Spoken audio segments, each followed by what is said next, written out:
जय गुरु जी संगत जी गुरु जी की डिवाइन कॉल सत्संग प्लेटफॉर्म में आप सभी गुरु परिवार का हार्दिक स्वागत है।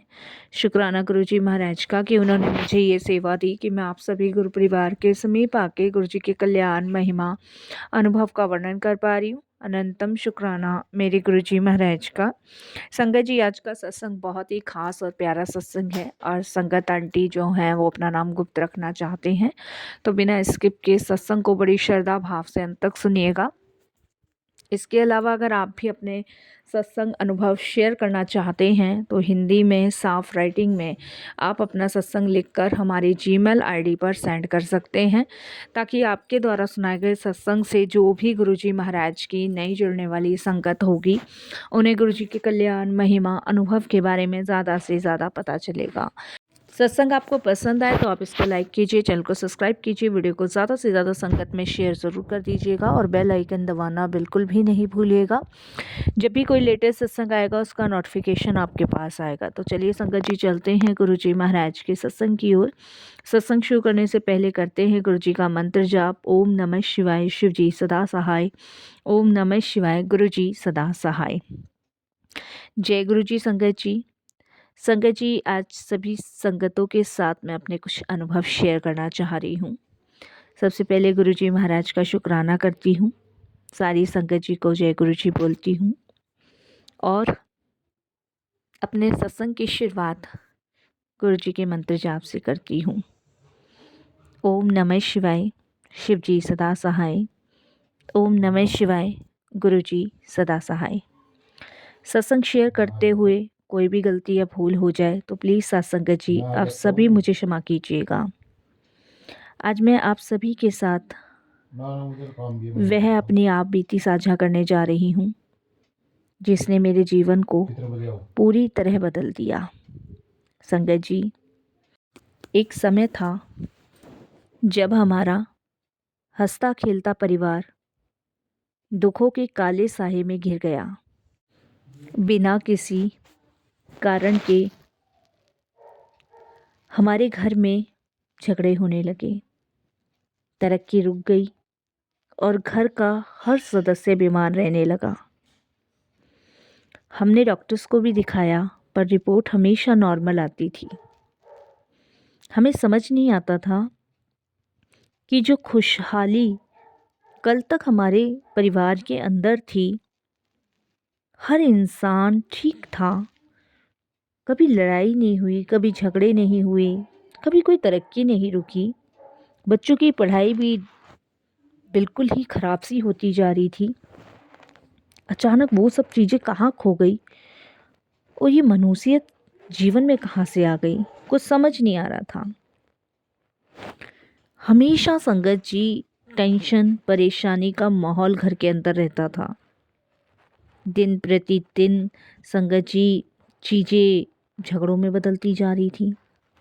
कुछ समझ नहीं आ रहा था कि आखिर ये सब चीज़ें कहाँ से शुरू हो रही है और कहाँ पे ख़त्म हो रही है।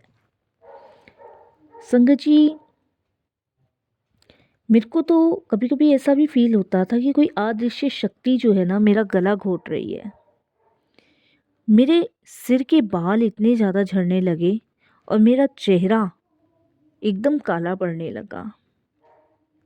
घर में हर वक्त एक भारीपन रहता था। ऐसा लगता था मेरा जीवन ऐसे अंधेरे मोड़ पर आ गया है जहाँ से सिर्फ आगे तबाही दिख रही है, कोई रास्ता नज़र नहीं आ रहा। ये दिन प्रतिदिन चलता जा रहा था और संगत जी सबसे ज़्यादा दुख हमें तब हुआ जब हमें पता चला कि हमारे अपने ही किसी रिश्तेदार ने, कोई बाहर का भी नहीं था, एक वो इंसान जिन्हें हम सबसे ज़्यादा जिम्मेदार और अपना मानते थे, जिसे मैं और मेरे हस्बैंड और मेरे परिवार के सभी लोग अपनी खुशी में शामिल किया करते थे,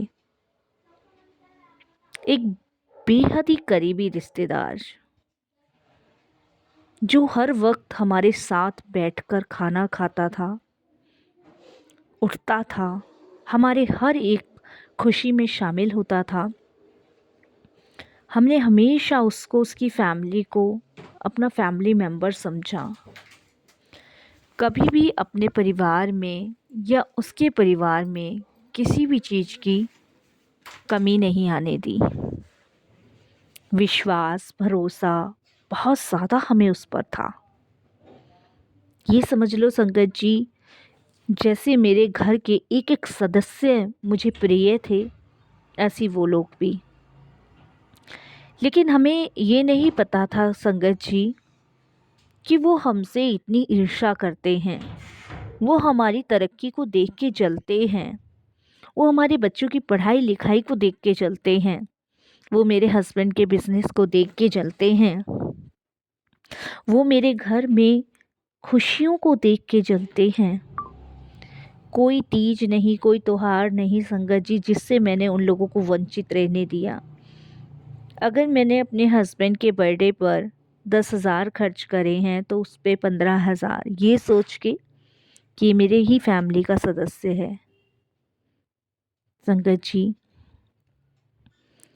वो लोग इतनी ईर्ष्या हम लोगों से करने लग गए थे। और ईर्ष्या भी किस लिए? हमारी खुशी देखकर, हमारी तरक्की देख के, मेरे बच्चों की पढ़ाइयाँ देखकर, मुझे खुश देखकर, मेरी फैमिली को आगे बढ़ते हुए देखकर उन्होंने हमारे ऊपर काला जादू करवा दिया था। संगत जी, उन्हें हमारी तरक्की, हमारे घर की शांति बर्दाश्त नहीं हो रही थी। उन्होंने किसी तांत्रिक के जरिए हमारे घर में मुख्य द्वार पर संगत जी, हमारे घर के गार्डन में कुछ ऐसी चीज़ें दबाई हुई थी जिससे घर में बीमारी और दरिद्रता का वास हो रहा था। मेरा शरीर संगत जी सूख कर कांटा हो गया था, लेकिन मुझे पता ही नहीं चल रहा था कि मेरे ऊपर ब्लैक मैजिक किया हुआ है। डॉक्टर के पास कोई इलाज नहीं था और मैं दिन प्रतिदिन डिप्रेशन में जा रही थी।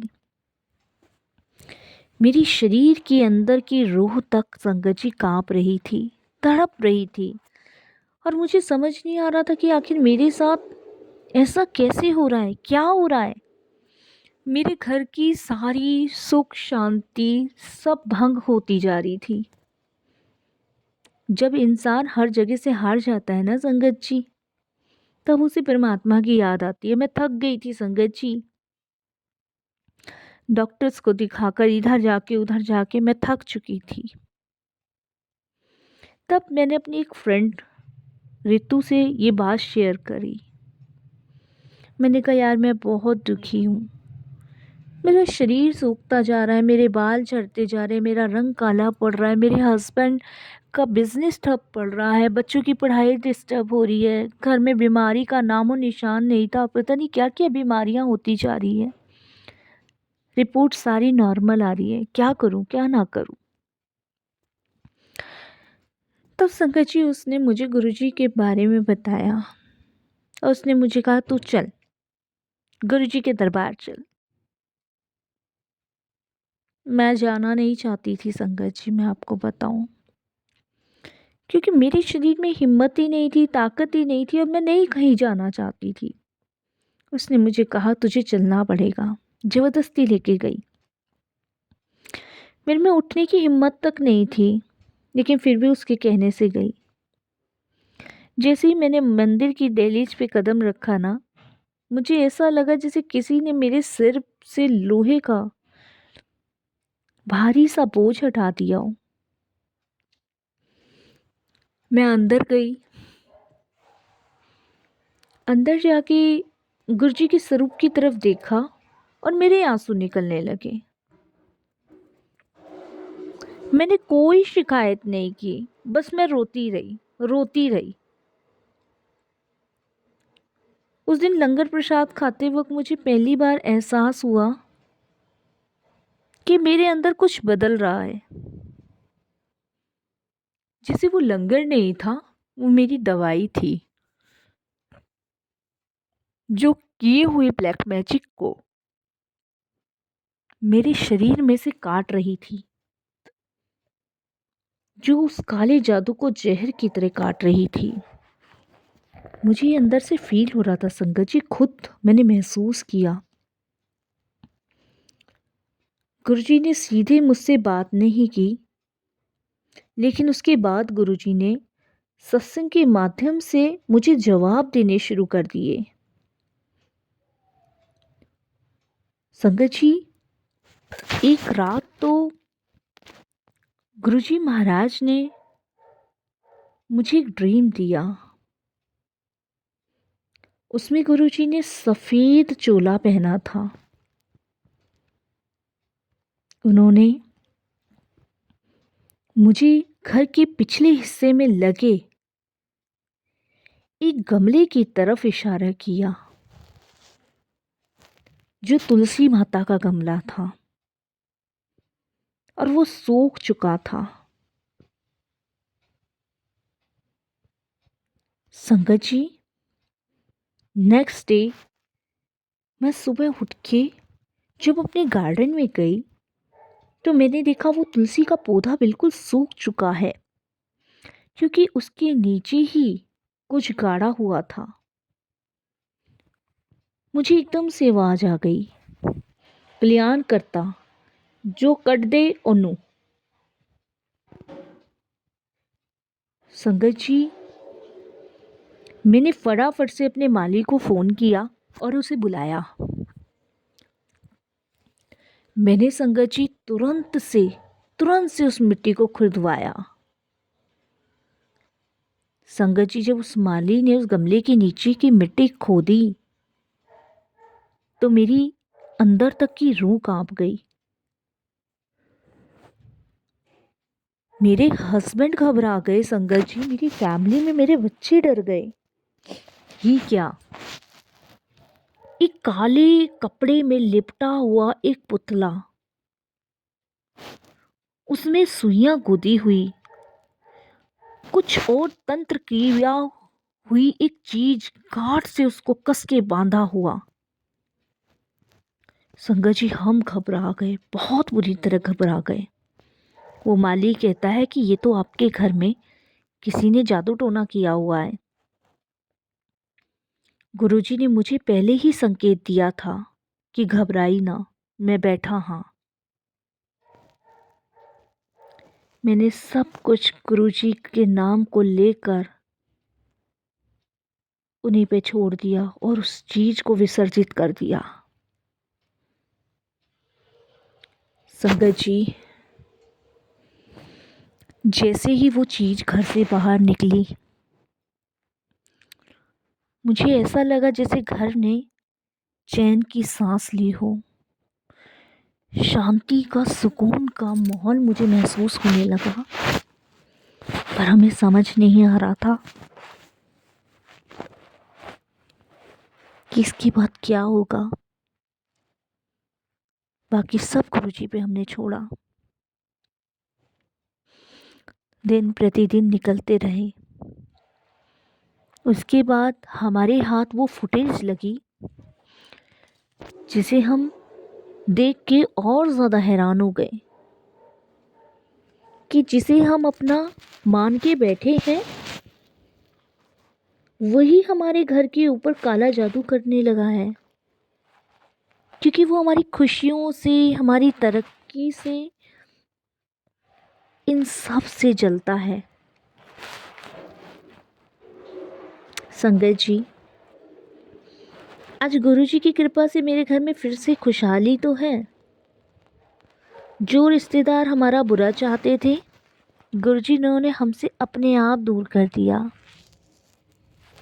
गुरुजी ने सिखाया कि माफ़ करना सीखो, क्योंकि जो बुरा कर रहा है उसका हिसाब गुरुजी खुद करेंगे। संगत जी, मैं तो यही कहूँगी कि किसी के साथ बुरा मत करो, ना बुरा होने दो, क्योंकि भगवान के पास इन सब चीज़ों का जवाब है और इन सब चीज़ों का हिसाब भी है। जब हम किसी का बुरा करते हैं ना, तो उसका सबसे पहले बुरा होता है। वो इस चीज़ का सोचता भी नहीं है कि उसके माड़े कर्म लिख चुके हैं, और जिस पे हम सबसे ज़्यादा ट्रस्ट करते थे, आखिरकार उस इंसान ने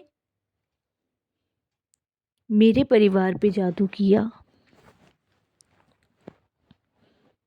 संगत जी, अगर आज आप भी किसी परेशानी में हो तो बस गुरुजी पे छोड़ दीजिए। वह ब्लैक मैजिक तो खैर क्या, मौत के मुंह से भी खींच लाते हैं। संगत जी, हमने एक चीज़ ज़रूर सीखी है गुरुजी से जुड़ने के बाद। ज़रूरत से ज़्यादा किसी पे विश्वास करने का मतलब है कि अपने जीवन में अपने दुख को न्योता देना। अगर आप ज़रूरत से ज़्यादा किसी पे विश्वास कर रहे हो, भरोसा कर रहे हो, तो ज़रूरत से ज़्यादा आप अपने लिए दुख पैदा कर रहे हो।